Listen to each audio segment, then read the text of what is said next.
ഈ emergency fund എന്ന് പറഞ്ഞു കഴിഞ്ഞാൽ എപ്പോഴും നമ്മൾ കരുതലായിട്ട് വെക്കുന്ന ഒരു തുക എന്നുള്ളതാണ് മനസ്സിലാക്കേണ്ടത്. ഇപ്പോൾ ഉദാഹരണത്തിന് ഓരോ വ്യക്തിക്കും അവരുടേതായ ചിലവുകൾ കാര്യങ്ങളുണ്ട്. ഒരു മാസം ജീവിച്ചു പോകാനായിട്ട് ഇപ്പോൾ ഒരു സ്ഥലത്ത് ജോലി കാര്യങ്ങളൊക്കെ ആയിട്ട് ഒരു സ്ഥലത്ത് നിൽക്കണമെങ്കിൽ അവിടെ ചിലപ്പോൾ വീട്ടിൽ നിന്ന് മാറി നിൽക്കണമെങ്കിൽ അവിടെ നമ്മൾ റെൻറ്റഡ് ഇതിലായിരിക്കും നിൽക്കുന്നത്. അപ്പോൾ റെൻറ്റ് വരുന്നു, നമ്മൾ ഭക്ഷണത്തിന് വേണ്ടിയിട്ട് വരുന്ന ചിലവ്, യാത്രയ്ക്ക് വരുന്ന ചിലവ്, ഇപ്പം നമ്മളുടെ EMI എന്തെങ്കിലും ഉണ്ടെങ്കിൽ ഇതുപോലെ ചിലവുകളെല്ലാം മനസ്സിലാക്കിയിട്ട് ഒരു മാസം എത്ര രൂപ വേണം എന്നുള്ളത് നമ്മൾ നോക്കുക. ആ ഒരു തുക ഒരു വർഷത്തേക്കുള്ളത് മാറ്റി വയ്ക്കാൻ നോക്കുക. ഒരു വർഷത്തേക്ക് ഉള്ള തുക നമുക്ക് ഒറ്റയടിക്ക് മാറ്റി വയ്ക്കാൻ പറ്റില്ല എന്നുണ്ടെങ്കിലും എപ്പോഴും ശ്രദ്ധിക്കേണ്ട വെച്ചാൽ ഒരു 6 മാസത്തേക്കുള്ള തുകയെങ്കിലും നമ്മൾ ഇതുപോലെ കരുതലായിട്ട് മാറ്റി വയ്ക്കാൻ ശ്രദ്ധിക്കണം.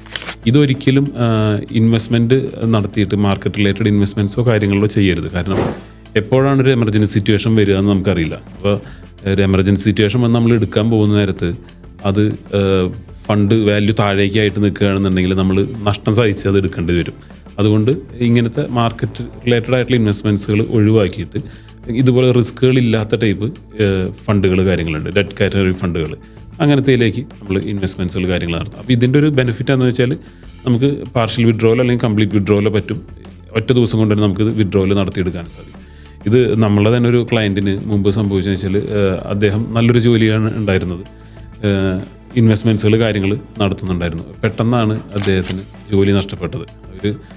ഒരു മാസം ടൈം ഫ്രെയിം കൊടുത്ത് ജോലി നഷ്ടപ്പെട്ടു. അദ്ദേഹത്തിന് സംഭവിച്ചതെന്ന് വെച്ചാൽ EMIകളും കാര്യങ്ങളും റെൻറ്റ് ഇങ്ങനെയുള്ളതെല്ലാം ഉണ്ടായിരുന്നു. അടുത്തൊരു ജോലി കിട്ടുന്നതിന് ഒരു 4 മാസത്തിനടുത്ത് ടൈം എടുത്തു. അപ്പോൾ ഇവിടെ വന്ന് പോകേണ്ടതും വിസയും അങ്ങനെയുള്ള കാര്യങ്ങളൊക്കെ കഴിഞ്ഞിട്ടും അന്ന് ഇത് കഴിഞ്ഞ് കഴിഞ്ഞിട്ട് ഇവിടെ നമുക്കൊരു മെയിൽ അയച്ചിട്ടുണ്ടായിരുന്നു. നമ്മളുടെ ഇൻവെസ്റ്റ്മെൻറ്റ് പോർട്ട്ഫോളിയോ അലോക്കേഷൻ്റെ ഭാഗമായിട്ടൊരു കാറ്റഗറി നമ്മൾ ഡെറ്റ് ഫണ്ടുകൾ വെച്ചിരുന്നു, എമർജൻസി ഫണ്ട് ക്രിയേഷൻ നടത്തിയിരുന്നു. അപ്പോൾ ഈ എമർജൻസി ഫണ്ട് ഉള്ളത് കൊണ്ട് തന്നെ അദ്ദേഹത്തിന് ഈ ജോലി പോയ ടൈമിലും ഫിനാൻഷ്യൽ ബേർഡൻ വരാതെ തന്നെ പിടിച്ചു നിൽക്കാനും വേറെ ജോലി അന്വേഷിക്കുന്നതിനും പുതിയ ജോലിയിൽ കയറുന്നവരെ ഒരു എക്സ്ട്രാ ഒരു എമൗണ്ടിന് വേണ്ടിയിട്ട് ആരുടെ അടുത്ത് തന്നെ ചോദിക്കേണ്ടിയോ അല്ലെങ്കിൽ ഒരു ലോൺ എടുക്കേണ്ടിയോ വന്നില്ല ഈ എമർജൻസി ഫണ്ട് ഉള്ളതുകൊണ്ട്.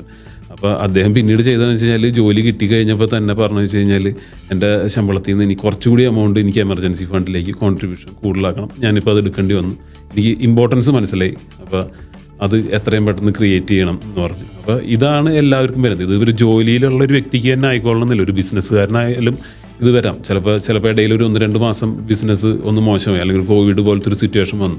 ആ ടൈമിൽ അദ്ദേഹം എന്ത് ചെയ്യും? അപ്പോൾ ഒരു ജോലിക്കാരനായിക്കോട്ടെ ബിസിനസ്സുകാരനായിക്കോട്ടെ ആരായാലും എമർജൻസി ഫണ്ട് വളരെയധികം ഇമ്പോർട്ടൻ്റ് ആയൊരു കാര്യമാണ്. ആദ്യം എപ്പോഴും തന്നെ ഇൻവെസ്റ്റ്മെൻറ്റുള്ള കാര്യങ്ങൾക്കൊക്കെ പോകുമ്പോൾ ഫസ്റ്റ് നമ്മൾ ക്രിയേറ്റ് ചെയ്യേണ്ടത് എമർജൻസി ഫണ്ടാണ്.